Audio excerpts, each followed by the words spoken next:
Amis apnéistes, bon jeudi. Ce week-end, c'est le Grand Prix d'Émilie-Romagna à Imo. Ah bah non, pas de festivité mécanique à Imola cette année, il pleut.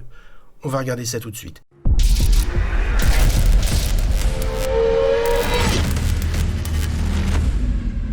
Imola, circuit Enzo et Dino Ferrari, au lieu des sports mécaniques italiens, un pays de source, plutôt humide et comme de coutume, plutôt c'est le chien de Mickey. On se faisait une fête d'y aller sur ce circuit dangereux, ultra rapide, dénaturé par des excès de prudence. Qui avait hâte ? L'armada Ferrari, pour commencer, qui comme chaque année met les petits plats dans les grands pour son Grand Prix à domicile. C'est comme à Monza, où le budget alloué pour le week-end de course est le double de ce qu'il est ailleurs, et où la Scuderia amène des évolutions, parfois mineures, souvent qui ne fonctionnent pas, mais des évolutions quand même. La Mercedes Division, qui avait prévu d'y traîner sa toute nouvelle W14B, une monoplace désormais équipée de pontons, destinée au retour au sommet de la marque à l'étoile. A priori, ça ne sera pas pour Monaco, tant il me semble hasardeux de découvrir une nouvelle monoplace dans les rues de la Principauté. Rendez-vous à Barcelone donc, un circuit dont Mercedes connaît le moindre recoin par son prénom. Red Bull qui avait savamment préparé son retour en Europe, avec une monoplace spécialement adaptée pour l'occasion, et des pilotes qui se sont astreints à une préparation spécifique. Dommage car Red Bull avait amené en plus du double DRS,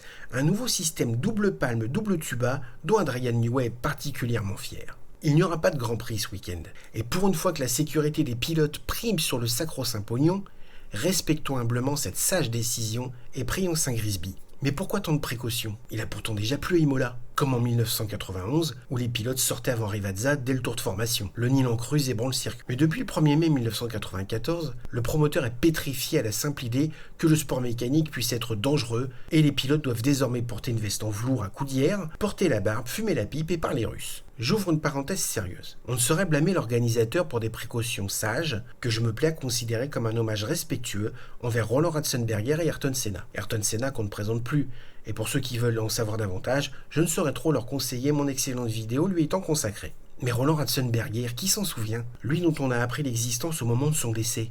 Un comédien mort sur scène, que nous devons respecter, car il a donné le meilleur de lui-même pour vivre sa passion, dont il est mort pied au plancher.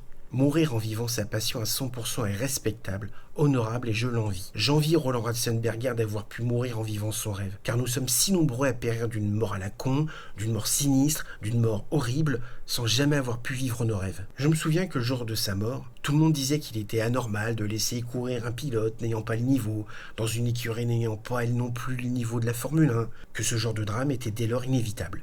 Le lendemain, un beau dimanche de 1er mai, le meilleur pilote au monde se tuait au volant de la meilleure voiture, au sein de la meilleure écurie, et ça nous a tous remis l'église au milieu du village. Je referme cette parenthèse, certes peu joyeuse et néanmoins nécessaire. Bon, certes, on nous avait promis la nouvelle Mercedes, un gros paquet de nouveautés de ci de là, et une inévitable victoire de Verstappen, surtout en cas de pluie, car dès qu'il tombe 3 gouttes, le gars fait du bateau. Mais on va quand même pas se quitter sans faire un tour de piste de ce merveilleux tracé d'Imola. De mon temps, comme le veut cette expression qui permet à mon fils de se payer ma fiole, de mon temps donc le Grand Prix était celui de San Marino, du nom de la principauté éponyme, sauf qu'à San Marin c'est trop petit et pas de circuit. Dorénavant, San Marin ne désirant plus payer les royalties réclamées par la F1, c'est la province italienne d'Émilie-Romagne qui sort le pèse, d'où l'appellation du Grand Prix. Alors on est prêt, c'est parti, et bonne chance à tous. On part devant les stands comme d'une évidence et on monte les rapports jusqu'au Tamburello, cette magnifique courbe à gauche à fond dénaturée en chicane rapide depuis la tragédie de 1994. Ligne droite en courbe fatale au regretté pilote autrichien baptisé Gilles Villeneuve, avant de planter les freins pour l'épingle à gauche de Tosa, devant la plus grande tribune Ferrari. On remonte à bloc pour la montée vers Piratella, gauche sur frein, avant de redescendre sur Aqua Minerali, l'endroit le plus humide du circuit à cause de la source, d'où son nom. Tiens, c'est fou. C'est la partie montagne russe du circuit, on remonte vers la Varianta Alta. Attention Charles Leclerc, le mur n'est pas loin à la sortie.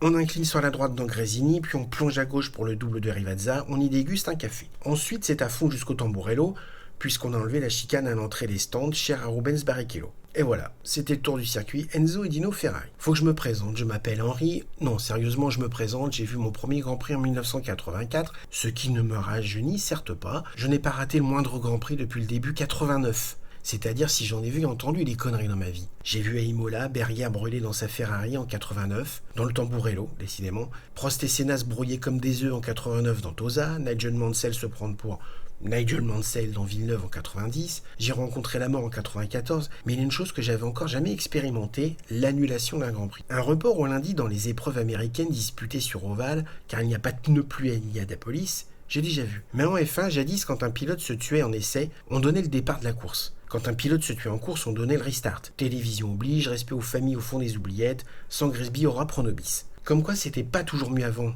et ces temps qui changent ne sont pas toujours pour le pire. Le 24 octobre 1976, dernier opus de la saison, décideur du titre mondial, Niki Lauda, l'homme le plus courageux du monde, celui qui a vaincu la mort, rentre au stand au bout de 3 tours car il est selon lui impossible de courir tellement la pluie est forte et le circuit ruiné de flotte. C'est pas de la lâcheté, c'est le respect de ses principes moraux. Le 1er mai 1994, après le crash d'Ayrton Senna, un second départ est donné. Au bout de quelques tours, la Ferrari de Gerhard Berger s'immobilise au stand, car selon l'Autrichien, il est impossible de piloter une F1 tout en pleurant. C'est l'amitié. Nous, on se retrouve à Monaco si le temps le permet, et je vous laisse avec une citation de moi, Ayrton, tu nous manques.